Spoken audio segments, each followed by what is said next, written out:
Congratulations! Mga kagilas, oo, New Zealand ang nanalo sa laban. Pero matinding balita matapos ang laro, isang nakakagulat na pahayag ang lumabas. Mismo ang coach ng New Zealand ang umamin.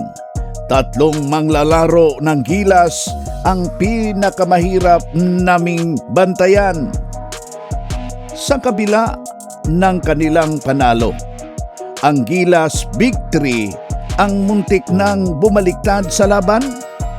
At ngayon, habang papalapit na ang rematch kontra Australia at New Zealand, may ibang pangalan na posibleng maging X-Factor.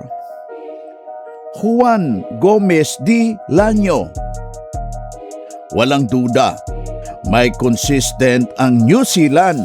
Mas maayos ang depensa nila sa dulo, mas kalmado sila sa crunch time.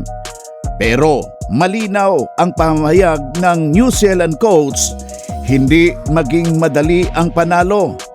Hindi ito blow up. Hindi ito tinatabunan ang Gilas. Kailangan nilang mag-adjust buong laro.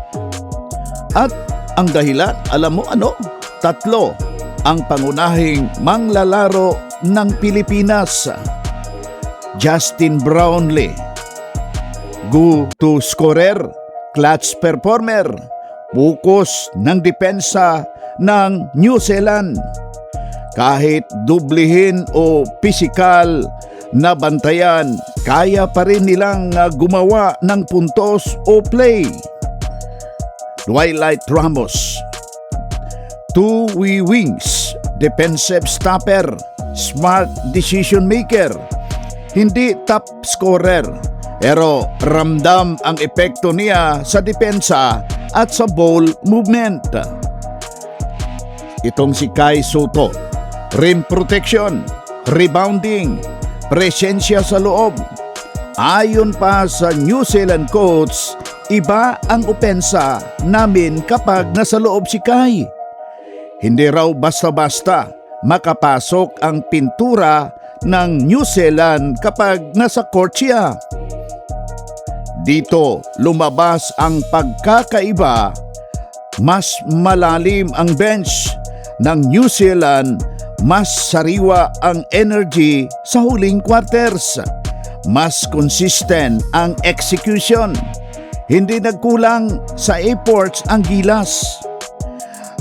Nagkulang lang ng deep sa dulo. At dito pumasok ang malaking tanong.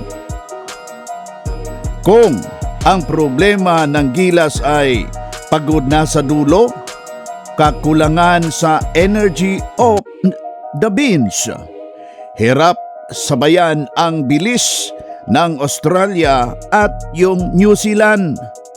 Juan Gomez de Laño ang insaktong profile na kailangan. Mabilis, aggressive, walang takot na umatake. Hindi siya kailangan maging superstar.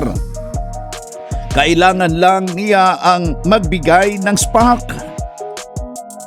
Kung mismo ang New Zealand coach ang nagsabi, mahirap bantayan ang Gilas Big 3, ibig sabihin, tama ang core ng Gilas.